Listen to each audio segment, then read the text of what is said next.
Hi, everyone. It's Pete Solomosi from White House Mortgages, here working on the third installment of our mortgage insurance series. First installment, we talked about how to create a quote. In the second, we talked about how to get that quote from here to your client. And this time, we're talking about the mortgage insurance referral form.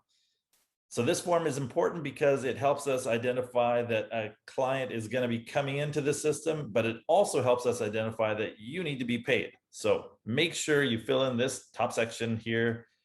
And a quick note, if you don't have this form, please let me know and I will get it to you. All right, so let's start off with the date.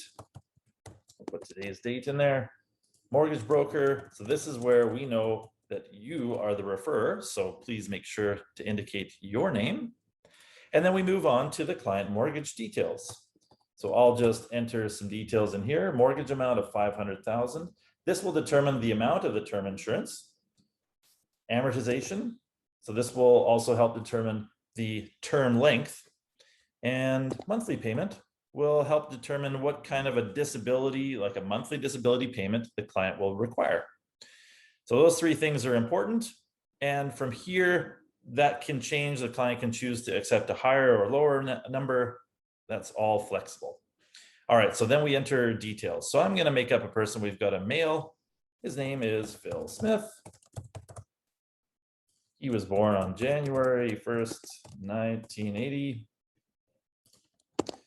Phone number. This is important for either Liz or Jesse at BMI Advisory to be able to get a hold of your client. So make sure you enter the most relevant and most used phone number, and then email.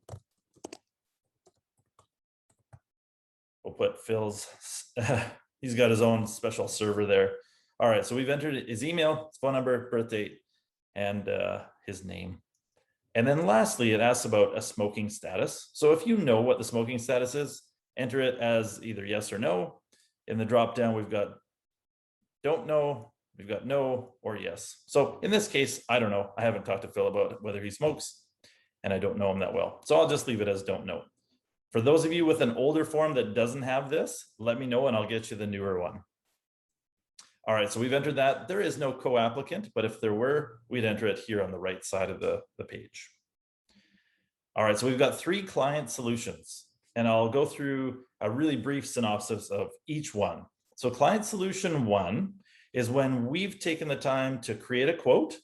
We've then sent that quote to the client, and the client has completed all those questions online. We still need to send in this referral form because then Jesse and Liz will know that it's come in and know that they need to review that application. So if that's the case, and the client has done everything on their own through the website, we make a check there and indicate that we've gone with client solution one.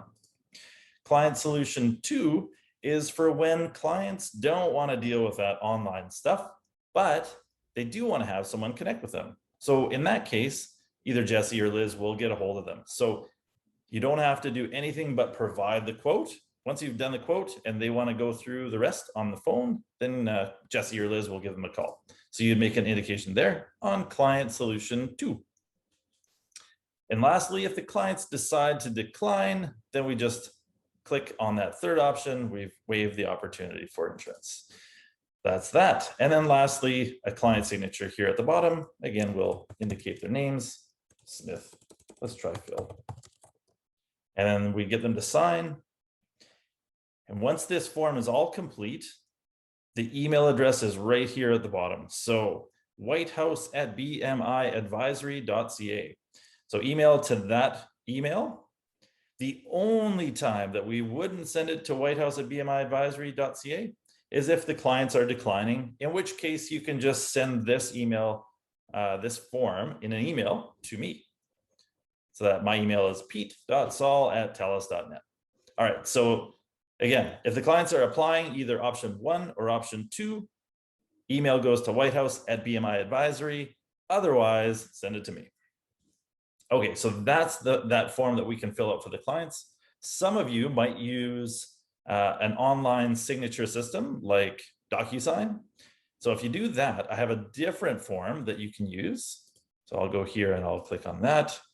It looks very similar, actually. So most of this is all very similar. The only things that change are that all of the options that are available within this form are non-clickable. So essentially, once you're in Docusign, you can create the radio buttons for the client to be able to click on the various parts. And again, male, female, smoking status, and which of the client solutions they want.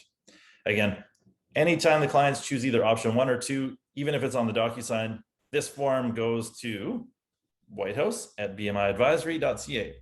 If they've chosen to decline, then it comes to me.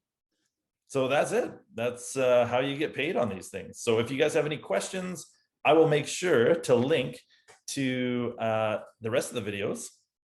Otherwise, send me an email.